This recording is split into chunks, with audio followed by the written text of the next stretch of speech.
My next patron question is from Morgan, who wants to know my thoughts on the directing work of a legendary comic actor. During his career, Marty Feldman got a deal with Universal to direct 5 movies, and sadly only 2 were made. Marty was not only a unique writer, citing Chaplin and Harpo Marx as his heroes, but I feel he could have been something more as a director. I'm curious to know your thoughts about Feldman's short time as a director with his 2 movies, and, if things were different, would Marty Feldman have been the next big comedy director? Most people know Feldman for his performances in movies like Young Frankenstein and The Adventure of Sherlock Holmes' Smarter Brother, but far less well known were the 2 films he directed, the last remake of Beau Geste and In God We Trust. I admit neither film was on my radar until Morgan sent me this question. Why? Well, Universal has certainly played a role in keeping those 2 movies obscure. Kino Lorber did release these films on Blu-ray, but if you don't want to buy the physical copies and you're looking for a place to stream them or rent them digitally, you're out of luck. Thankfully, I was able to rent Beau Geste from a local video rental place, yes, some do still exist, and I really enjoyed it. You can tell with this movie that Marty Feldman really wanted to play with the comedy film rules. While the style is somewhat reminiscent of Mel Brooks and Abrams Zucker comedies, where it's constantly throwing jokes one right after the other, Feldman still brings a lot of his own sensibilities. He does so many creative things and takes advantage of the film format when putting together the gags. One example is how he opens the movie with the Universal Pictures logo.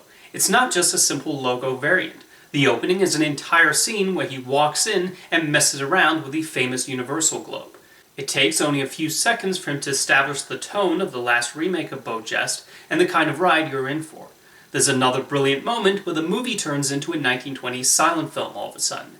And he does not just switch off the dialogue. No, he goes to the next level and accurately replicates the style, speed, and comedic language of a silent film like The Sorts Made by Buster Keaton.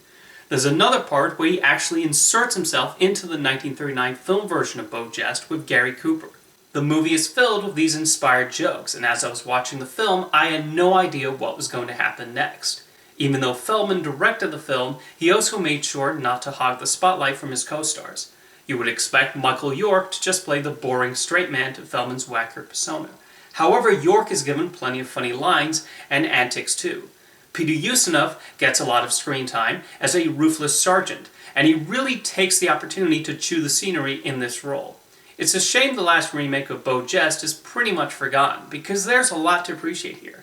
It should be noted, though, that the released version of the movie is not actually Feldman's cut. His version was more surreal and featured even more wild scenes. However, Universal decided to edit together a different cut behind his back and release that version, much to his annoyance. I guess the film's overall lack of awareness is why the studio has not shown much of an interest in taking the original cut out of the Universal vault, but they absolutely should release the Feldman cut. As was mentioned in the beginning of the video, Marty Feldman did make one more movie for Universal, titled In God We Trust. The aforementioned video rental place unfortunately did not have a copy of this movie, so I have not seen it yet. While Feldman likely had more movie ideas after this film was released, he sadly died 2 years later in 1982. If he hadn't passed away, I'm certain he would have gotten the opportunity to direct more movies. If not at Universal, then possibly elsewhere.